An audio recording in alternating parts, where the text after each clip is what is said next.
This is Nick. Welcome to GeoX, Global Intelligence Node. Something important has changed on the battlefield.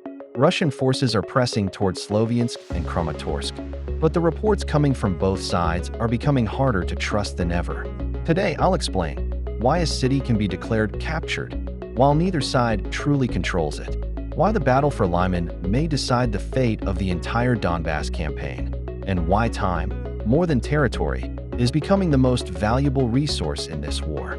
We'll also examine Ukraine's increasingly difficult strategic position, the growing pressure on Europe and the United States, the latest developments in the Middle East, and the dangerous escalation surrounding Russian energy exports. As always, I'll separate battlefield reality from propaganda and focus on what is actually happening on the ground. Let's begin with the front line. Let's begin where every war is ultimately decided. On the battlefield, Russian forces continue advancing towards Sloviansk and Kramatorsk. Their push southwest toward Druzhkivka is creating increasingly serious problems for the Ukrainian defense. At the same time, Ukraine continues to hold the Russian offensive near Zaporizhia remarkably well. We'll return to that front later because it directly affects the battle for Lyman. Over the past several days, Russia's Ministry of Defense has reported the capture of numerous small settlements. As always, I treat those announcements with considerable skepticism. The same skepticism applies to Ukrainian claims. The real question isn't who declares a victory. The real question is what actually exists on the ground. Konstantynivka is the perfect example. Has Russia captured the city? In one sense, yes. Dozens of Russian flags appeared across different parts of the city almost simultaneously. The evidence is convincing enough that even some of the most committed pro-Ukrainian ISN analysts have largely stopped arguing that point. But does planting flags mean the city is under Russian control? Not necessarily. What does control actually mean? During World War II, when German forces captured Oriol, the Red Army was gone. German authorities took over. There were military patrols, police, local administration, checkpoints, and civilians lived under a new government. That's what real military control looks like. Now compare that to Konstantynivka. Is there a Russian military administration? No. Are military police patrolling the streets? No. Are civilians living under Russian authority? There are almost no civilians left. So what actually exists? What exists is a massive combat zone. Between the secure positions of both armies stretches what I constantly describe as a 40-kilometer wide death zone. In some sectors, it's even wider. There is no continuous front line, no uninterrupted trench system, no solid line of control. Instead, there are isolated strongpoints, sometimes separated by 1 or even 2 kilometers. Russian units occupy fortified positions. Ukrainian assault and reconnaissance groups infiltrate through the gaps, launch attacks, record videos, and withdraw. The same thing happened in Pokrovsk. The same thing happened in Myrnohrad. So what can we actually say? Are there Ukrainian fortified positions inside Konstantynivka? No. Can Ukrainian troops still enter the city, conduct operations, and leave? Yes.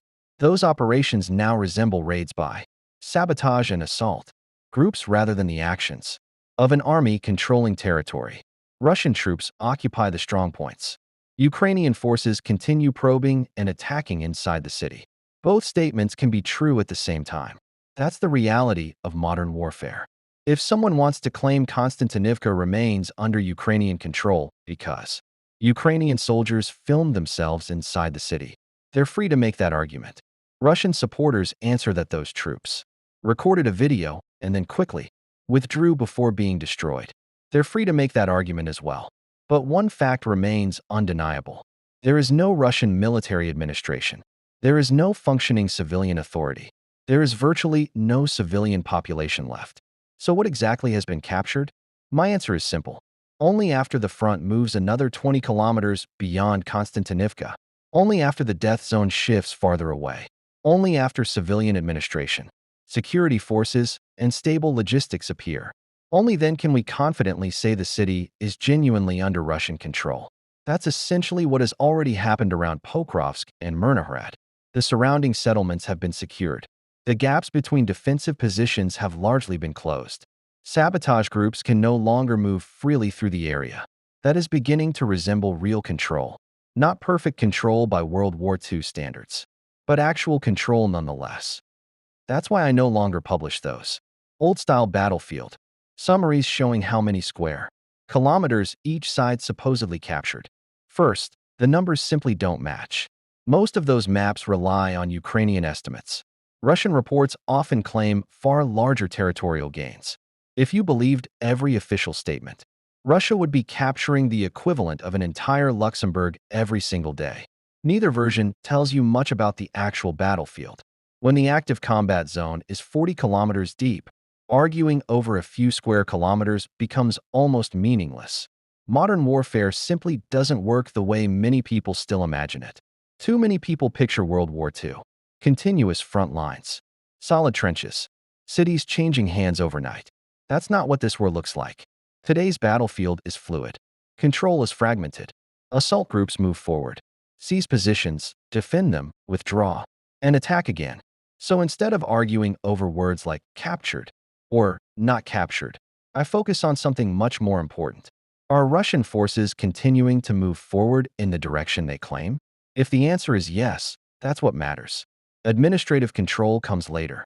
Right now, Russian forces continue advancing toward both Sloviansk and Kramatorsk.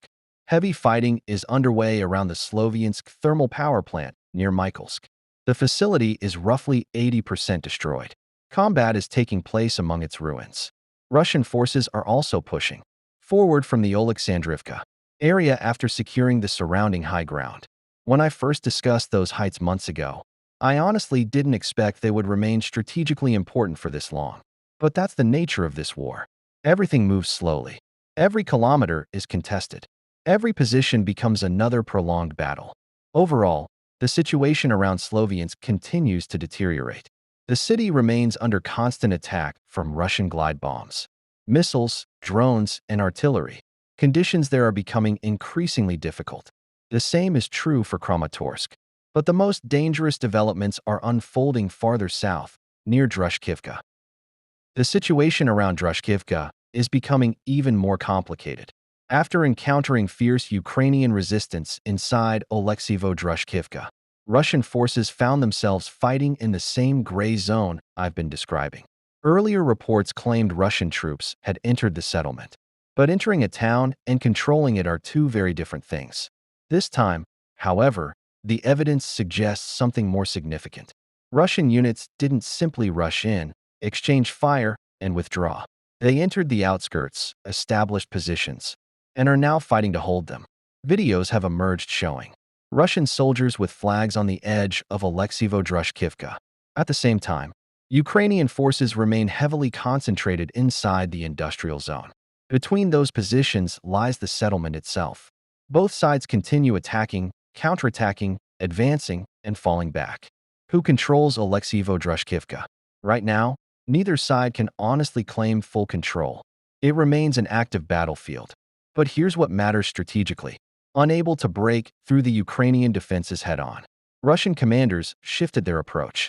Instead of continuing costly frontal assaults, they maneuvered through open fields from the Dobrapilya direction. They turned south, advanced along the road leading toward Druzhkivka, and began threatening Ukrainian positions from another axis. That maneuver has created serious problems for the Ukrainian defense.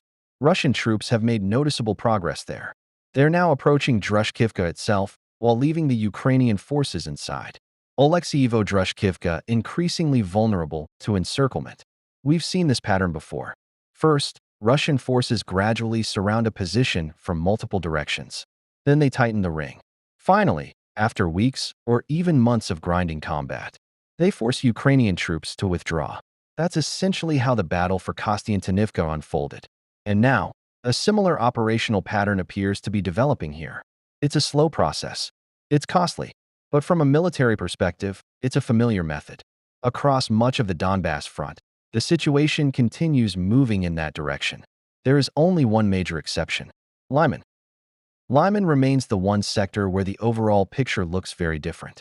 Despite countless reports claiming total control, major breakthroughs, and decisive victories, the latest battlefield information tells a far more complicated story. Ukraine continues to hold part of Lyman. The city itself has become another. battlefield rather than territory firmly controlled by either side. Only about 10 to 15% of the area is under stable control by each army. Everything in between has turned into another gray zone. Russian and Ukrainian assault units are fighting block by block, position by position. Most importantly, Ukraine's Third Army Corps has not withdrawn. Instead, it continues launching repeated attacks against the northern flank of the Russian forces that entered Lyman. When the situation around Lyman became increasingly dangerous, Ukrainian commanders reacted quickly. The offensive from the Borova bridgehead forced Russian troops to divide their attention. The pressure never stopped. Again and again, Ukrainian forces strike the Russian flank. Like a woodpecker relentlessly hammering at the same tree, they continue attacking the same vulnerable area. Russian troops succeeded in entering Lyman. Now they're forced to turn north and defend themselves while continuing offensive operations inside the city. The fighting has reached a state of dynamic equilibrium. Some Russian assault groups have already pushed beyond Lyman. They're fighting near the forests and along the banks of the Siversky Donets River, threatening Ukraine's logistical routes. Strategically, the position of Ukraine's Third Army Corps is becoming increasingly difficult. Its supply lines are under growing pressure. No army can hold such conditions indefinitely. But for Ukraine, every additional day matters. Every day Lyman remains contested delays. Russia's broader operational plan across the Donbas. That is the key significance of this battle. The battle for Lyman isn't just about one city. It may determine the fate of the entire Sloviansk, Kramatorsk defensive line. Russia's operational concept is becoming increasingly clear. The advance from Druzhkivka in the south and the pressure around Lyman in the north form two massive pincers aimed at surrounding Sloviansk and Kramatorsk. This isn't a complete encirclement. It's what Russian doctrine has repeatedly used throughout the war, a partial encirclement, designed to isolate, pressure, and eventually force a withdrawal. As long as Lyman continues to resist, that northern pincer cannot fully close. And that means Sloviansk remains defensible. Kramatorsk remains defensible as well. That's exactly what we're seeing today. If you only read the daily battlefield reports, it may sound as though Russian forces are achieving one breakthrough after another. But when you step back and examine the operational picture, the conclusion becomes much more restrained. At the current pace, I see little reason to believe Russia will fully capture either Sloviansk or Kramatorsk before the end of this year. Earlier, I expected Kramatorsk would likely fall first. I also assumed that once Lyman collapsed, Sloviansk would follow. That hasn't happened. Lyman is still holding. My assessment now is different. By the beginning of next year, we may see intense urban combat inside both Kramatorsk and Sloviansk. But I do not expect either city to be completely under Russian control by then. That matters not only militarily, it matters politically. The battlefield is shaping the negotiations. The political consequences of this campaign could be just as significant as the military ones.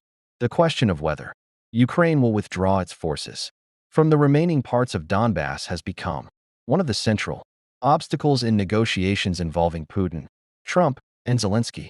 From my perspective, both Moscow and Kyiv now say they want peace. The dispute is no longer about whether peace is possible. The dispute is about what that peace would actually look like. If Russia succeeds in forcing Ukraine to abandon Donbas, the diplomatic implications become enormous. Such a withdrawal would be interpreted by many as a military defeat. In that scenario, issues like war crimes tribunals, reparations, recognition of Crimea, and other political demands would almost certainly lose much of their leverage. The side viewed as having lost the war rarely dictates the terms afterward. Whether that outcome is worth the enormous human cost is a separate moral question. I'm not debating that here. I'm simply describing the strategic consequences that could follow. But there is another possibility. Even if Russia eventually captures all of Donbas, and that's still a very big if, the fighting doesn't automatically end.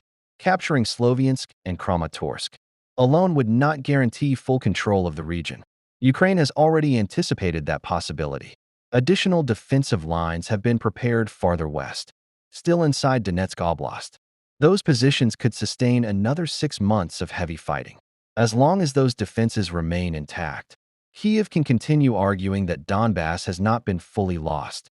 And if the war continues, the political equation changes once again.